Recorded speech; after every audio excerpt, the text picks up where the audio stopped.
Bismillahir Rahmanir Rahim. Assalamu alaikum wa rahmatullahi wa barakatuh. The month of Ramadan is for prayers and connecting with Allah subhanahu wa ta'ala. And our manuals of prayers contain countless du'as. And these du'as are there to acquaint us with God and the nature of God. So for example, when we read Dua Iftitah, it tells us the majesty of God, His clemency, His authority, His control over all creation. Or when we read Dua Abu Hamza Thomali, it tells us about our intimate connection and bonding with Allah subhanahu wa ta'ala. In essence, the du'as are us reaching out to God and connecting with God intimately. Our failure, however, is that we use these du'as to ask Allah for our worldly gains, even though sometimes they are framed in terms of the hereafter. Inevitably, these du'as are a source of alienation from God in the way that we are practicing them for the most part. Now, it is good in a sense that we ask Allah subhanahu wa ta'ala for worldly things, because indirectly that connects us with God. In another sense, they are a big distraction in our minds if not understood accurately. So for example, when we pray for health, for wealth, for life, for sustenance, we are actually reinforcing our bodily false identity and perpetuating it. And we are perpetuating it through a divine means. So God, who is supposed to come through the prayers as an intimate connection for us, becomes a means for us to attain our worldly self. Even our prayers for attaining paradise is a form of alienation from God. If we were to say to Allah, grant me paradise, because in paradise there is nothing but your presence, then that is a dua that is made for the sake of Allah subhanahu wa ta'ala. But for the most part, we want to go to paradise because hell is not a good place to be in. And our dua for God to save us from the pit of hell is because of the chastisement and the pain of hell. Our bodies cannot bear that. The fear of hell, the anguish, the trauma, the torment. But we never think that hell is a place of alienation from God, and that is why I don't want to be in hell. What I'm trying to say here is that the prayers that we make in the month of Ramadan should be the prayers that are God-centered, not using God as a means to move away from God Himself and to indirectly find God. So when we pray for life, we should pray as the Prophet prayed.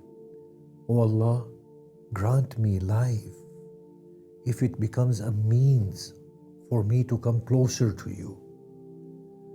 Otherwise, if life becomes a means of alienation from you, then terminate my life.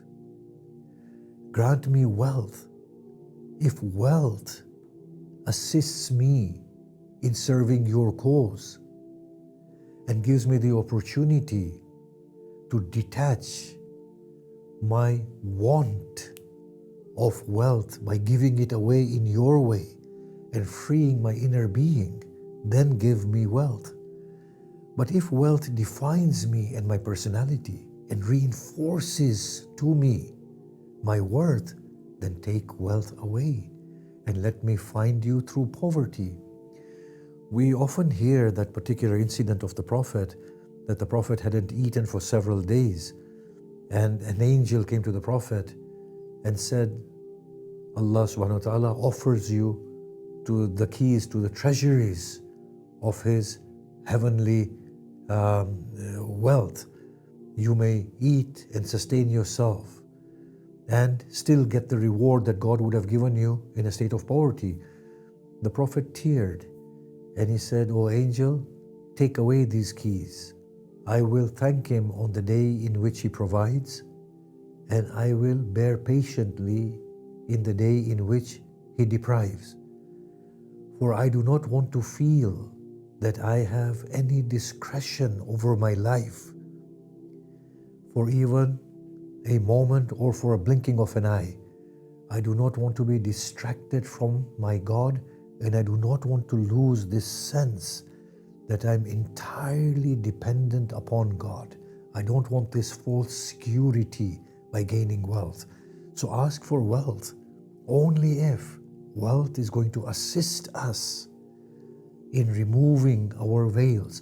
But if the wealth becomes a veil, preventing us from reaching out to God, then that is damnation in itself.